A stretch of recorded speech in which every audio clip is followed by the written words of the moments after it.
ఇక 2026 బడ్జెట్ను ప్రవేశపెట్టడానికి ఇటు ఆర్థిక మంత్రి నిర్మలా సీతారామన్ సిద్ధంగా ఉన్నారు. ఇక ఇప్పటికే ఆమె రాష్ట్రపతిని కలిసిన అనంతరం కూడా 11 గంటలకు ఏదైతే లోక్సభలో ఈ బడ్జెట్ను ప్రవేశపెట్టబోతున్నారు. ఈ నేపథ్యంలో ఇప్పటికే ఈ బడ్జెట్కు సంబంధించి కూడా ఇటు తెలుగు రాష్ట్రాల ప్రజలు ఎన్నో ఆశలు పెట్టుకున్నారు. మరి ఈ 2026 బడ్జెట్ ఏ విధంగా ఉండబోతోంది, సామాన్యులకు కొంత ఊరట కలిగించే అంశంగా ఉండబోతుందా అనేది వేచి చూడాల్సిన పరిస్థితి కనిపిస్తోంది. ఇక ఇందుకు సంబంధించి పూర్తి విశ్లేషణ అందించడానికి సీనియర్ జర్నలిస్ట్ ఉప్పల లక్ష్మణ్ గారు ఉన్నారు. లక్ష్మణ్ గారు నమస్తే అండి. లక్ష్మణ్ గారు, ఇప్పటికే ఇటు ఏదైతే కేంద్ర ఆర్థిక మంత్రి నిర్మలా సీతారామన్ ప్రవేశపెట్టబోయే బడ్జెట్ తెలుగు రాష్ట్రాల ప్రజలకు ఉపయోగపడే విధంగా ఉంటుందా, ఏ విధంగా ఉండబోతుందంటారు? అంటే ఇది కేంద్ర బడ్జెట్ తెలుగు రాష్ట్రాలకు ఉపయోగపడుతుంది అన్నది కాదు, మొత్తం దేశవ్యాప్తంగా ప్రజలందరికీ కూడా ఉపయోగపడే విధంగా ఏ బడ్జెట్ అయినా ఉండాలి. సరే, ప్రత్యేకంగా ఏదైనా ప్రాజెక్టులు శాంక్షన్ చేయడంలో కానీ ఇతర విషయాల్లో కానీ వెనుకబడినటువంటి రాష్ట్రాలను దృష్టిలో పెట్టుకుంటుంది. కొంత ఏదైనా ఇప్పుడు కొన్ని కొత్త రైల్వే ప్రాజెక్టులు రావాలి, కొత్త హైవే లైన్లు రావాలి, ఇవన్నీ ఉంటాయి. అట్లాంటి అవకాశం ఉండేట్టు చేయగలుగుతారు రాష్ట్రాలకు, తెలుగు రాష్ట్రాలకి. ఇంకా ఓవరాల్గా బడ్జెట్ అన్నది సహజంగానే జరుగుతుంది. అయితే ఏంటంటే గత బడ్జెట్లో ఈ భారీగా ఈ ఎలక్ట్రానిక్ వస్తువుల మీద సుంకం తగ్గించారు. అంటే మొబైల్ ఫోన్లు, ఎల్ఈడి లైట్స్, ఇవన్నీ కూడా, టీవీలు. ఈసారి కూడా తగ్గిస్తారా, సుంకం పెంచుతారా? ఇది ఎందుకంటే ఇవాళ ప్రపంచం అంతా మన మొబైల్ మీద ఆధారపడింది, టీవీల మీద ఆధారపడింది. సో వాటి వినియోగము కోట్లలోకి వెళ్ళిపోయింది. కాబట్టి మధ్యతరగతి వాళ్ళు కూడా ఇవాళ మొబైల్ ఫోను కొనాలి. ఎందుకంటే అంతా ఆన్లైన్ సిస్టమ్ వచ్చిన తర్వాత కూరగాయలు అమ్మే వాళ్ళు కూడా, టీ అమ్మే వాళ్ళు కూడా ఆన్లైన్లో పేమెంట్ తీసుకుంటున్నారు. ఎవరికైనా వాళ్ళు పంపాలంటే కూడా ఫోన్పేలో పంపుతున్నారు. సో ఈ పరిస్థితుల్లో నేను అనుకుంటున్నాను, ఖచ్చితంగా మళ్ళీ మొబైల్ ఫోన్స్ మీద, ఎల్ఈడి లైట్లు, తర్వాత టీవీల మీద ఇంకా సుంకం తగ్గిస్తారేమో అని అనుకుంటున్నాను. తగ్గించే అవకాశాలు ఉండొచ్చు. పేద మధ్య తరగతి వాళ్ళని అట్రాక్ట్ చేయాలి అంటే పద్ధతి. ఇక ఇతర ధరలు మార్కెట్లో మనము చూసుకున్నప్పుడు కొన్ని ధరలు విపరీతంగా పెరిగాయి కొన్ని వస్తువుల మీద. అయితే మందుల మీద కూడా గత బడ్జెట్లో తగ్గించడం వల్ల ఇటీవల కూడా ఒక 6 నెలల క్రితం కూడా కొంత ట్యాక్సెస్ తగ్గించారు. సో కొంత తగ్గాయి మందుల రేట్లు కూడా. వాటి మీద కూడా తగ్గించే అవకాశం ఉండొచ్చు అనుకుంటున్నాను. ఇప్పుడు ప్రపంచ స్థాయిలో అయితే మన ఆర్థిక వ్యవస్థ బలోపేతంగా ఉంది. 3వ స్థానంలో మనం ఉన్నాము. ఇంకా 2వ స్థానానికి రాబోయే కాలంలో, అంటే మనము 100 సంవత్సరాల స్వాతంత్ర దినం నాటికి 1వ స్థానానికైనా వెళ్ళగలుగుతాము అనే ధైర్యంతో ఇవాళ ప్రభుత్వం పనిచేస్తున్నది. ఆర్థిక వ్యవస్థను బలోపేతం చేసుకుంటూ ముందుకెళ్తుంది. నీతి ఆయోగ్ వలన రాష్ట్రాలకి అన్యాయం జరగకుండా జనాభా ప్రాతిపదికన వాళ్ళకి బడ్జెట్లో కేటాయిస్తున్నారు.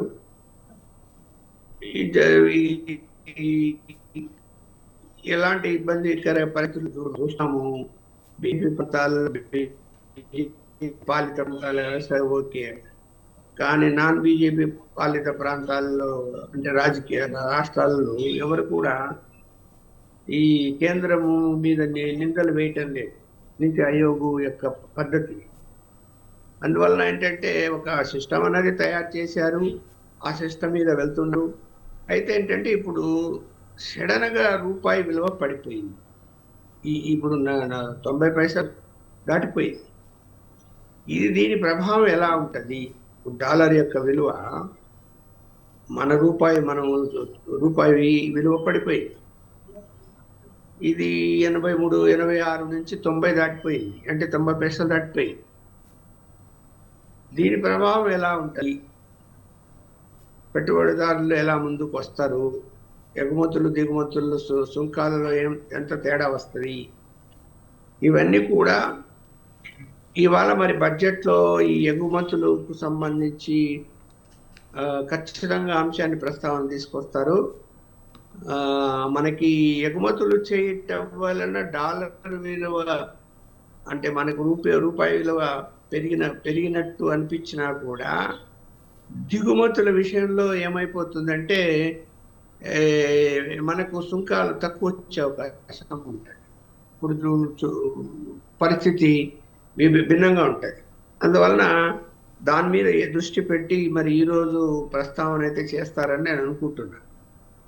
ఎస్ లక్ష్మణ్ గారు, ఇక ఇప్పటికే ఎస్ ఒకవైపు ఏదైతే అమెరికా అధ్యక్షుడు డొనాల్డ్ ట్రంప్ విధిస్తున్న సుంకాలతో అంతర్జాతీయంగా కొంత అనిశ్చితి అయితే నెలకొంది.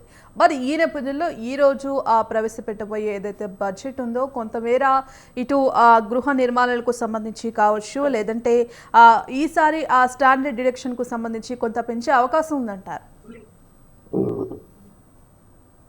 అర్థం కాలేదు, జంప్ అయిందమ్మా. ఒకవైపు ఇటు అమెరికా అధ్యక్షుడు డొనాల్డ్ ట్రంప్ ఏదైతే సుంకాలు విధిస్తుండడంతో కూడా అంతర్జాతీయంగా కొంత అనిశ్చిత పరిస్థితి నెలకొంది. మరి ఈ నేపథ్యంలో ఈసారి ఏదైతే ప్రవేశపెట్టబోయే బడ్జెట్లో కొంత స్టాండర్డ్ డిడక్షన్ ఏమైనా పెంచే అవకాశం ఉందంటారా? అమెరికా సుంకాల ప్రభావం కూడా మన మీద పడింది. ఎందుకంటే సుంకాలు పెంచడం వల్ల ఏమైపోతుంది అంటే ధరలు పెరుగుతాయి. ఇప్పుడు వాళ్ళేంటి, ధరలు పెంచకూడదు, మా సుంకం అయితే పెరగాలి, నాణ్యతలో రాజీ పడదు అమెరికా. అందువలన ఇక్కడ ఎగుమతుల విషయంలో ఇతర దేశాల నుంచి మనము ఇతర దేశాలకు పంపించేటువంటి ప్రయత్నాలు, ఒప్పందాలు మొదలయ్యాయి. దీనివల్ల సుంకాలు అమెరికా పెంచడం అనేక దేశాలు ముందుకు వస్తున్నాయి. ఈ ఒకప్పుడు గతంలో ఈ సౌత్ ఆఫ్రికన్ కంట్రీస్ కానీ లేకపోతే మన యునైటెడ్ అరబ్ ఎమిరేట్స్ సంబంధించినటువంటి దేశాలు కానీ మనతో ఒప్పందాలు చేసుకుంటున్నారు. సో అనేది వస్తున్నది, ఏమి అంత ఆందోళన చెందాల్సిన అంశం అయితే కాదు. కానీ కాకపోతే ఆ దూకుడు అమెరికా అలా చేయడం అన్నది ఒక్కసారిగా కరెక్ట్ అయినటువంటి విధానం కాదు. వాణిజ్య పరంగా కూడా ఇబ్బందులు వచ్చే పరిస్థితి తీసుకురావడం కరెక్ట్ కాదు. ఎస్ లక్ష్మణ్ గారు, మరి ఇప్పటికే ఇటు గృహ నిర్మాణాలకు సంబంధించి కూడా ఇటు ట్యాక్స్ పేయర్లకు సంబంధించి ఈసారి ప్రవేశపెట్టబోయే బడ్జెట్లో కొంతమేర ఊరట కలిగించే అవకాశం ఉందని చెప్పుకోవచ్చా?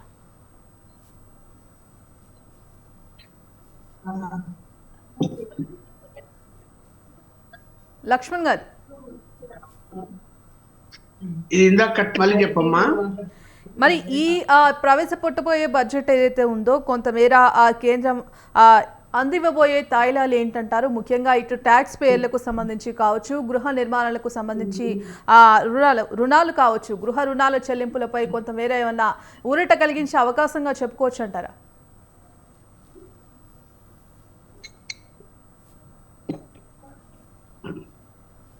మళ్ళీ రిపీట్ చేయండి. ఇప్పుడు ఇవాళ ప్రవేశపెట్టబోయే బడ్జెట్ ఏదైతే ఉందో గృహ రుణాల చెల్లింపులపై కావచ్చు, ఇటు ట్యాక్స్ పేయర్లకు సంబంధించి కావచ్చు, కొంత ఊరట కలిగించే అంశంగా చెప్పుకోవచ్చు అంటారా? ఈ బడ్జెట్ ద్వారా కొంత వేరైనా ఊరట కలిగిస్తుంది అనుకోవచ్చా? ఖచ్చితంగా ఊరట కలిగించే అంశాలు లేకుండా ఉండవు. ఎందుకంటే రాజకీయ కొనుగోలు ఆలోచించినప్పుడు మనకు వెస్ట్ బెంగాల్, తమిళనాడు ఎలక్షన్స్ రాబోతున్నాయి. కాబట్టి ఎలక్షన్స్ దృష్టిలో పెట్టుకొని కూడా కొంత పేద మధ్య తరగతి వాళ్ళకి ఉపశమనం కలిగే విధంగా కొన్ని నిర్ణయాలు తీసుకొని ఉంటారు. కొన్ని ఇప్పుడు ఇందాక చెప్పినట్టు మందులు, ఎల్ఈడి మొబైల్స్ వాటి మీద కాకుండా ఇతర వాటి మీద కూడా ధరలు తగ్గించేటువంటి ఆలోచన చేసి ఉంటారని నేను అనుకుంటున్నా. ఎందుకు అంటే అలా చేయకపోతే ప్రజా వ్యతిరేకత పెరుగుతుంది. ఎప్పుడైతే పెరుగుతుందో జనంలో కూడా వ్యతిరేకత పెరుగుతుంది. నియంత్రణ అనేది ఉండాలి. దాని మీద దృష్టి సారిస్తారని నేను అనుకుంటున్నాను ఖచ్చితంగా. కానీ ఆర్థిక వ్యవస్థలో బ్యాలెన్స్ అనేది చూసుకోవాలి. ఇప్పుడు ఎన్ని చెప్పినా లోటు బడ్జెట్ ఉంటుంది.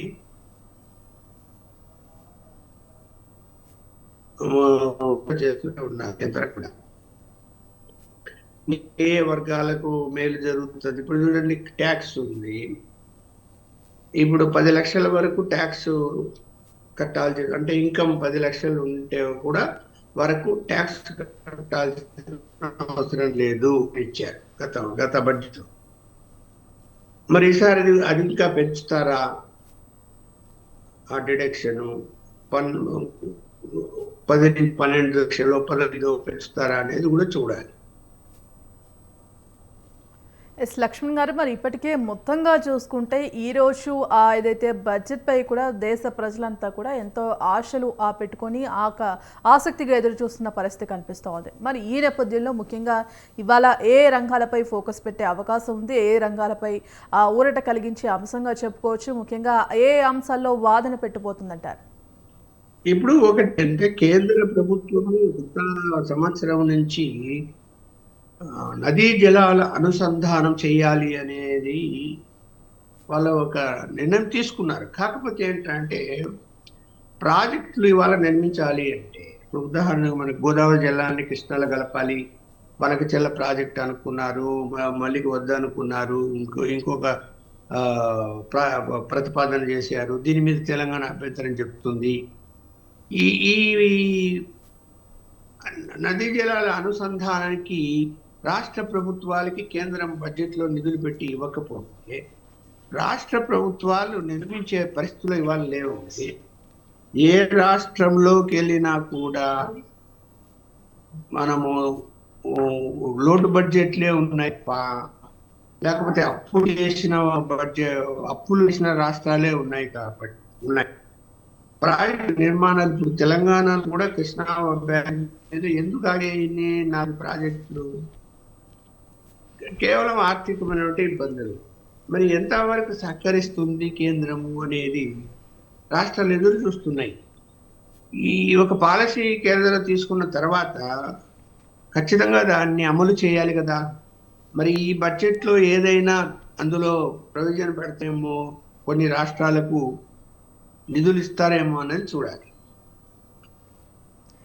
గతంలో ఏదైతే ట్రంప్ విధించిన సుంకాలైతే ఇప్పటి వరకు ప్రజలు ఎంతో ఇబ్బందులు ఎదుర్కొంటున్న పరిస్థితి కనిపిస్తోంది. మరి మొత్తానికి ఇటు నిత్యావసర ధరలపై కావచ్చు, రోజువారీ ఇటు సామాన్య ప్రజలకు కావచ్చు, కొంత భారంగా ఇబ్బందులు పడుతున్న పరిస్థితి కనిపిస్తోంది. మరి ఇవాళ మొత్తంగా చూసుకున్నట్టయితే ఓవరాల్గా అన్ని రంగాల వారికి ఏదైతే ట్యాక్స్ పేయర్లు కావచ్చు, ఇటు సామాన్య ప్రజలు కావచ్చు, ఇటు ఉద్యోగులు కావచ్చు, ఇటు ఇంకా ఇతర ప్రజలు కావచ్చు, ఇవాళ ప్రవేశపెట్టబోయే బడ్జెట్తో కొంత దాని నుంచి మినహాయింపు ఇచ్చే అవకాశం ఉందంటారా? అవకాశం ఉంటుందని అనుకుంటానమ్మా. ఎందుకంటే రాజకీయంగా కూడా మనం ఆలోచించినప్పుడు ఎన్నికలు రాబోతున్నాయి రాష్ట్రాలకి, ఖచ్చితంగా కొంత ఉపశమనం చూపించకపోతే ఏ రాజకీయ పార్టీ అయినా ఖచ్చితంగా ఓటు బ్యాంక్ రాజకీయాలు చేస్తారు, చేయకుండా ఏముండదు. వీళ్ళు కూడా చేస్తారనుకుంటా. కొన్నిటి మీద సుంకాలు తగ్గించేటువంటి అవకాశమే ఉంటుంది కొన్ని వస్తువుల మీద.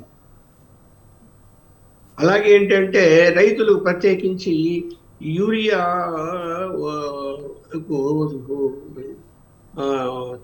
సబ్సిడీతో పంపిణీ చేస్తున్నారు. అది చాలా డిమాండ్ కూడా ఉన్నది. అది రైతులు చాలా ఆమోదంగా తీసుకున్నారు. అంటే మంచి పని చేస్తుంది కేంద్రం అని. సో అయితే ఏంటి, విత్తనాలు, పురుగుల మందు, వాటి ధరలు మాత్రమే ఎక్కువ ఉన్నాయి. అటు తగ్గించలేకపోతున్నారు. అందువలన వాటి విషయంలో కూడా ఏదైనా రైతులకు సంబంధించినటువంటి విషయంలో కూడా నియంత్రణ కానీ, లేకపోతే ఉన్న ధరల విషయంలో కొన్ని సుంకాలు తగ్గించి రైతులకు మేలు చేసే ప్రయత్నం చేస్తారని నేను అనుకుంటున్నాను. రైట్, థ్యాంక్ యూ అండి లక్ష్మణ్ గారు.